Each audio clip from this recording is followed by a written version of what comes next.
Hey there, horror movie tea sippers. The following podcast episode will contain spoilers for the movie we are about to review. If you have not seen the movie and do not wish to have anything ruined prematurely, please do not continue to watch or listen until you have seen the movie. And welcome to the Horror Movie Tea Podcast.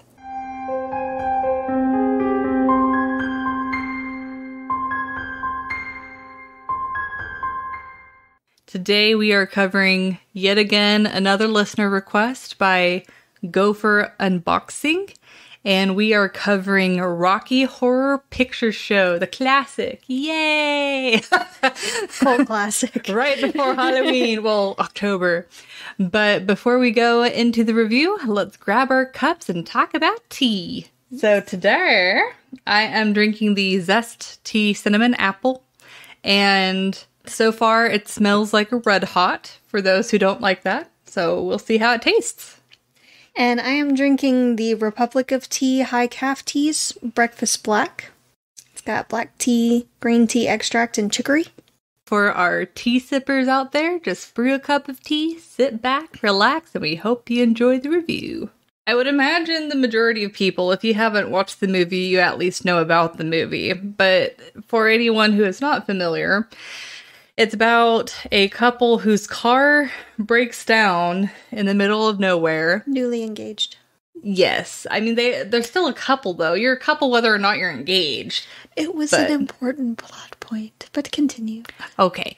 But they go to this castle to try and use a phone to contact someone for help.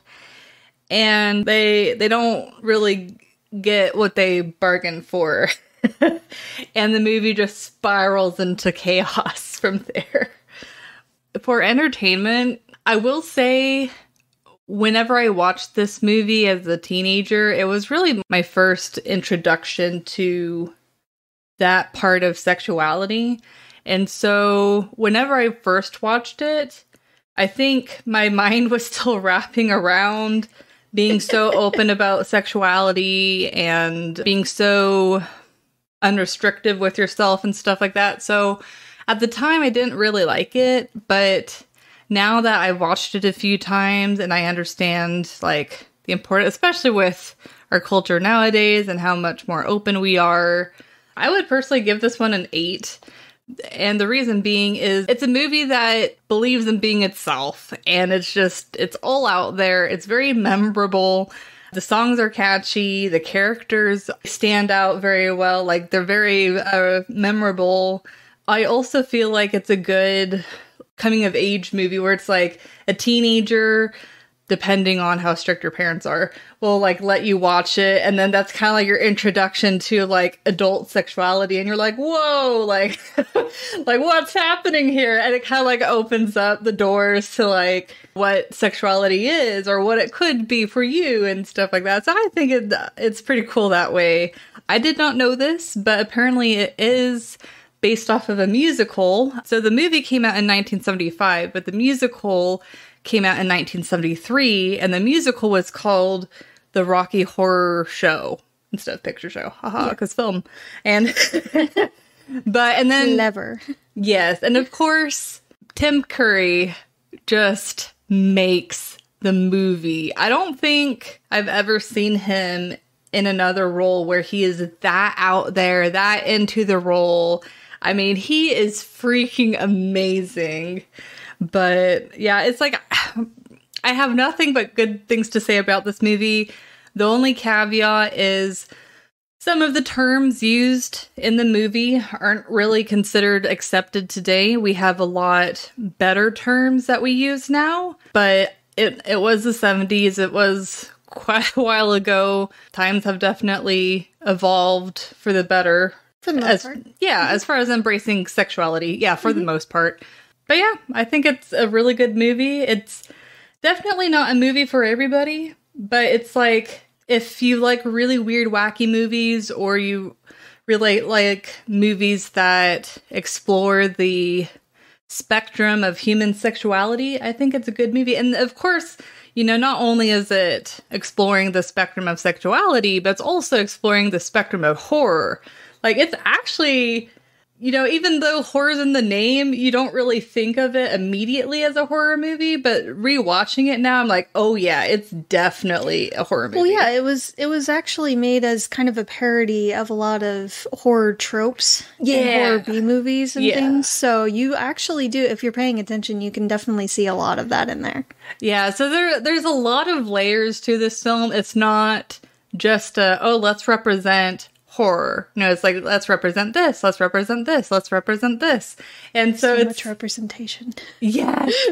So much representation. And it's also a really fun movie. Like, it's hard to watch this movie and like be mad.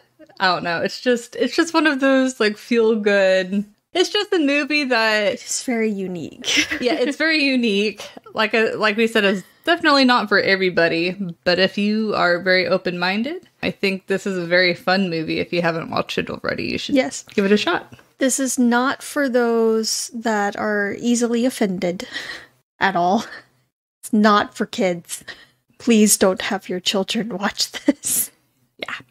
And definitely not safe for work. NSFW. I would give it a 7. I think it definitely needs to be watched in a group, preferably with people that know the interactions for the movie. The interactions actually started not so much in the play, like the musical, but in the film itself in New York, after it was viewed several times by a lot of the same audience members in theaters. They started singing along with it and talking back to the screen and everything, and it just caught on and just went completely across the US. And now it's everywhere. That's pretty cool. So that's pretty awesome. And this is like one of the only films to really do that. It's a very unique experience. So it's definitely a bit more fun if you're in kind of a larger group with people that know the interactions and can get you in on it. Yeah, because it's like, I knew if you watched it in theaters, you're supposed to interact with it, but I didn't know what you were supposed to say, and I didn't find out about it until I was well into adulthood.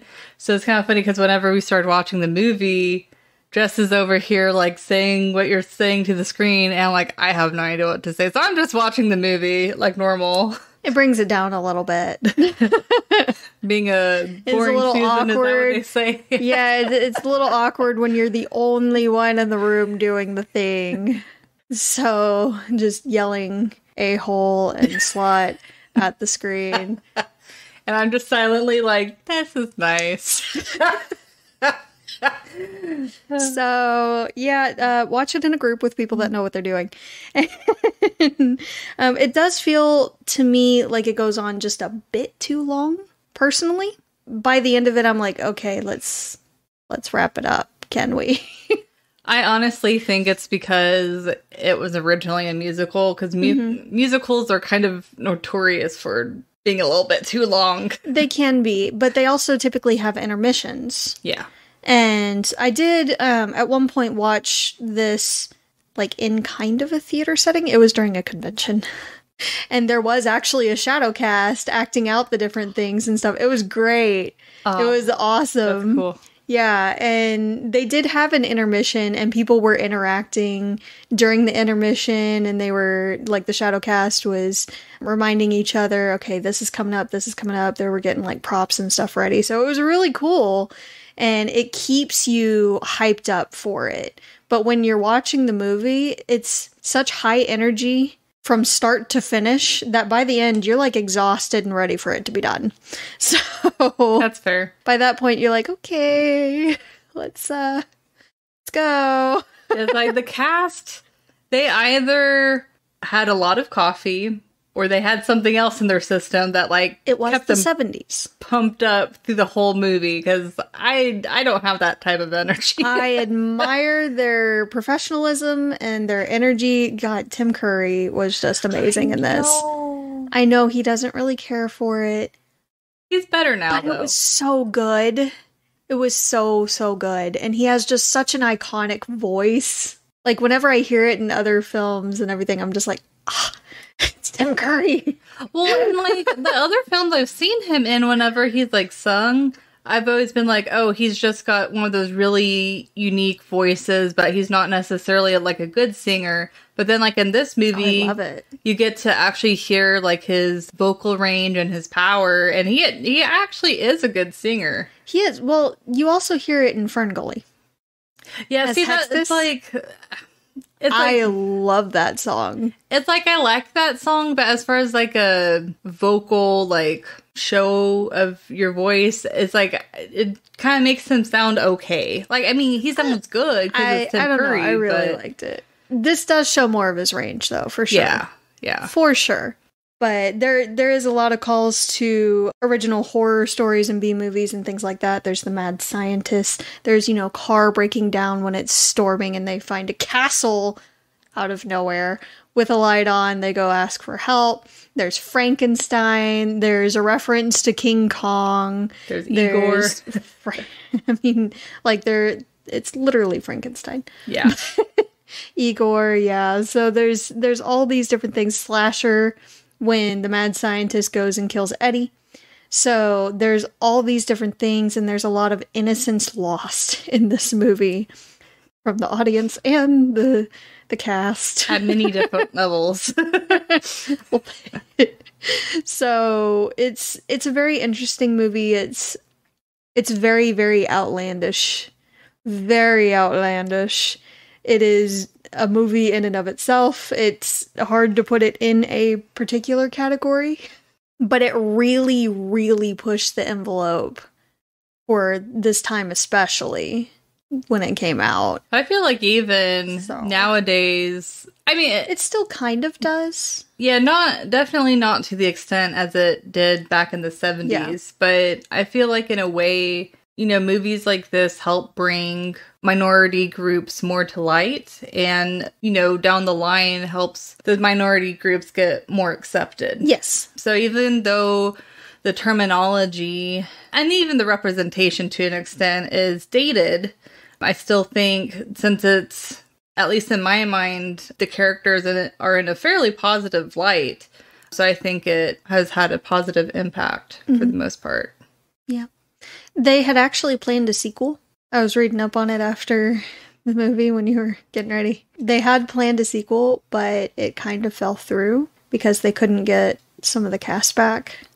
Like the 3 main characters. Yeah, I think Tim Curry was probably done with it by then. Yeah, he's like, nah, I'm good. I'm never coming back.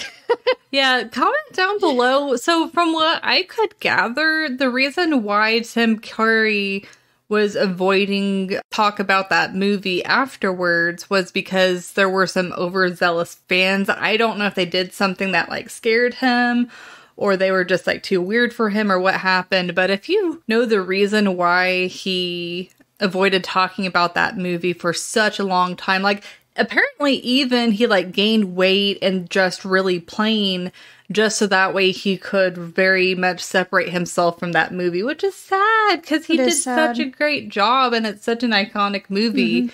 So I'd be really curious. And if anyone knows why he ended up changing heart a little bit, then I'd be very interested to know. Yeah. But so for realism, this is one of those exceptions. It's like a few episodes back, we talked about how like realism, depending on the context of the movie, on what the movie's trying to accomplish, realism can either hurt the movie or it can extremely help the movie. In this case, I rated it a 2, but the unrealisticness of the movie really helped it. Like it kind of transports you in a whole other world, since it's all of these like horror movie tropes and like callbacks. Yeah. It really makes it a unique experience. So even though it's a 2, I don't think it's detrimental to the movie at all. If anything, it makes it even more crazy and fun. Yeah. I give it a 1. It's not realistic. It's not meant to be realistic. It's not supposed to be realistic. And if it was realistic, I feel like it actually would have tanked. Like, it's not one of those movies that was trying to be realistic in any way, shape, or form. So it knew that it was not realistic and it ran with it. So it ran and dove off the cliff. Yeah, its charm is in its outlandish performance and Tim Curry. So yeah, it's like can't sing enough praises about Tim Curry and his performance. Like, I mean, everyone in the movie is great, but just Tim Curry brings it up to the next like 5 levels. That and Brad's flexibility. He got his leg up high. I know. I'm like, impressed. I can't do that.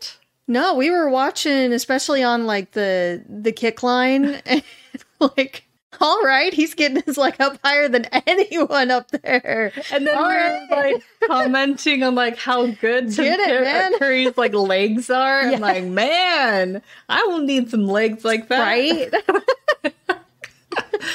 Oh man. But the charm is in its just completely crazy outlandishness. So yeah. It was a good call for it not to be realistic at all. Yeah. Especially for a musical movie like this. Yeah, and I think since it is such a chaotic movie, it doesn't, even though it definitely has a main storyline, it tends to lose focus a little bit.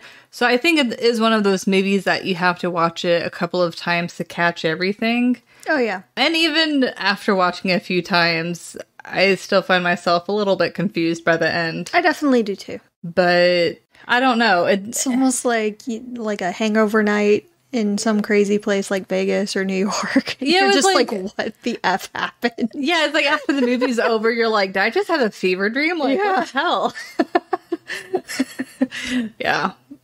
And you just know if they talk to anyone about it, no one would believe them.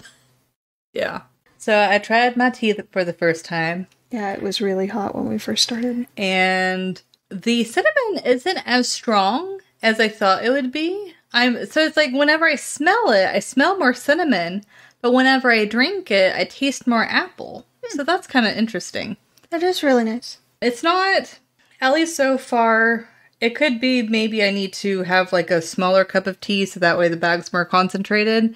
But so far, it's not a tea I would jump for.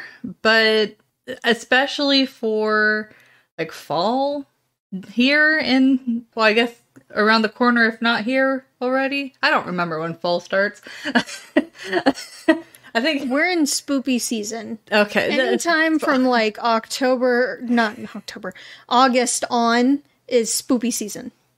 But doesn't fall start in, okay. Spoopy season. Okay. When summer is officially over, to me, it is spoopy season. But if you guys like cinnamon and very seasonal or fallish flavors, I think you would like this. This is actually a really nice one too. This black tea and chicory. Does it actually have like a woodsy?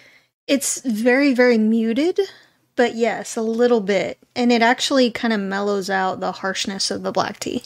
So it's not so sharp on the tongue. Because a lot of black teas, I don't know for you, but at least for me, a lot of them tend to be a little harsh taste-wise. Yeah. And they almost require some kind of sweetening. This one actually doesn't. This one, I mean, it could use it. It'd be nice if it had it. But it doesn't require it.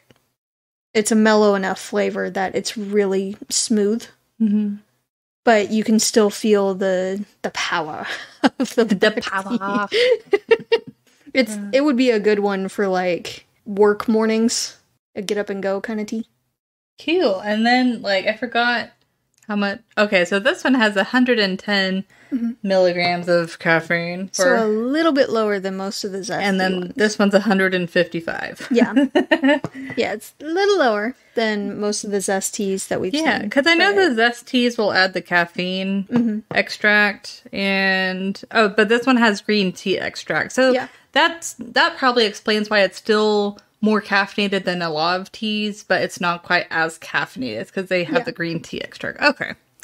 Anyways, little tangent there, but I hope all of those tea obsessies out there can appreciate it. And if you ever try any of the teas that we mentioned, we would love to hear how you like them. Or if you have any tea suggestions, we would love to hear them. And how you modify them too.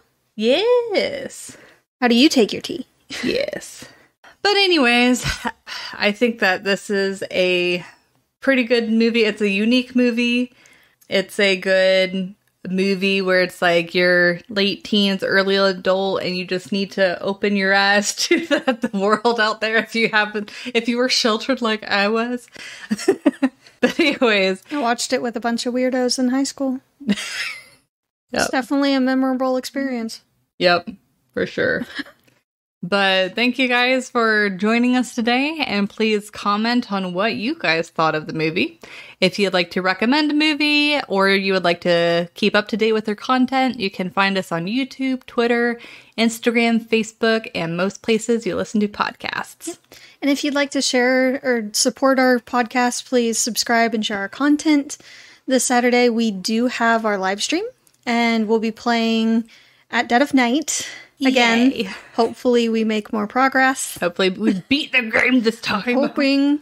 Alyssa will again be playing, and I will have the maps pulled up and be the navigator and side seat player. Yeah, so if you want to see me suffer in fear and see Jess suffer in frustration, you can join us on Twitch and YouTube at 7 p.m. Central Standard Time. Suffer because I have no say over what she does. Then please definitely join us. You can watch it, like she said, Twitch, YouTube, 7 p.m. Central Standard Time. And until the next time, guys, stay safe and stay spoopy. Bye. Bye.